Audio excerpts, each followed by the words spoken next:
Praise the Lord. తపస్కాలంలో 13వ రోజు. ఈరొక ధ్యానాంశము. ద్వేషంతో ఎలా జీవిస్తున్నావో దాని గురించి వాక్యపరంగా బైబిల్‌లో చూద్దాం. సామెతలు 24:30. అసూయ ఎముకల్లో పుట్టిన కుళ్ళు వంటిది.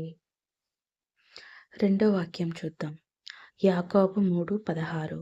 అసూయ స్వార్థ పర్వతములు ఎచ్చట ఉండును, అచ్చట అలజడి స్వర విధముల నీచ కార్యములు ఉండును.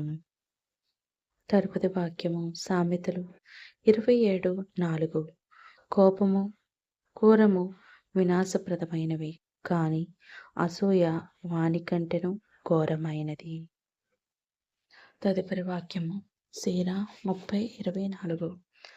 విచారము వలన నరుడు ప్రాయము రాకమునిపే ముసలివాడగును, అసూయ కోపము ఆయుష్ను తగ్గించును. ముందు చదువుకున్న వాక్యములను ధ్యానించుకుందాం. సకల సద్గుణములను వినయ విధేయతలు తల్లి వంటివి. సకల సద్గుణములు అసూయ ద్వేషములు తండ్రి వంటివి. కోపంలో నుండి అసూయ ద్వేషము ఓర్వలేనితనం పుట్టును. కోపము కళ్ళల్లోనూ, ద్వేషము ముఖ కవళికలోనూ మాటల్లోనూ చూడవచ్చు. కొంతమంది ద్వేషం అసూయను బయటకు కనబడకుండా ఎన్నో సంవత్సరాలైనా దాచిపెట్టగలరు. అటువంటి వారు కొంతకాలానికి అనారోగ్యంతో బాధపడతారు. అందుకే అసూయ ద్వేషము ఎముకల్లో పుట్టిన కుళ్ళుతో పోల్చదగినవి.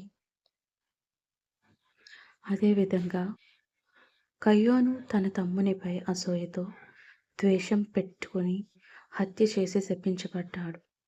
యోసేపు అన్నలు అసూయతో ద్వేషం పెంచుకుని తమ్మునిని బానిసగా అమ్మవేశారు. ఫలితంగా తీవ్రమైన కరువును అనుభవించారు. సౌలు రాజు అసూయతో దావీదుని చంపాలని ప్రయత్నించి తన అభిషేకాన్ని కోల్పోయాడు.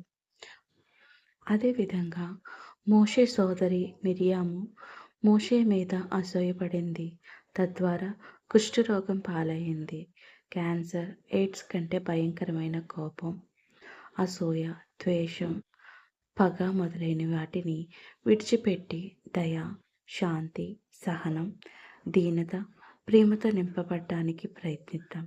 ఈ 40 దినాలు కూడా మనలో ఉన్న అసూయని తీసివేసి దేవుని యొక్క ప్రేమ గుణాలతో శాంతంగా జీవించే శక్తిని దేవుడు దయచేయాలని ప్రార్థన చేద్దాం. చివరిగా చిన్న ప్రార్థన చేసుకుందాం. ప్రేమమయుడమైన ప్రభువా, నా ఎముకల్లో పుట్టిన కుళ్ళు మీ పరిశుద్ధ రక్తంతో కడిగివేయండి.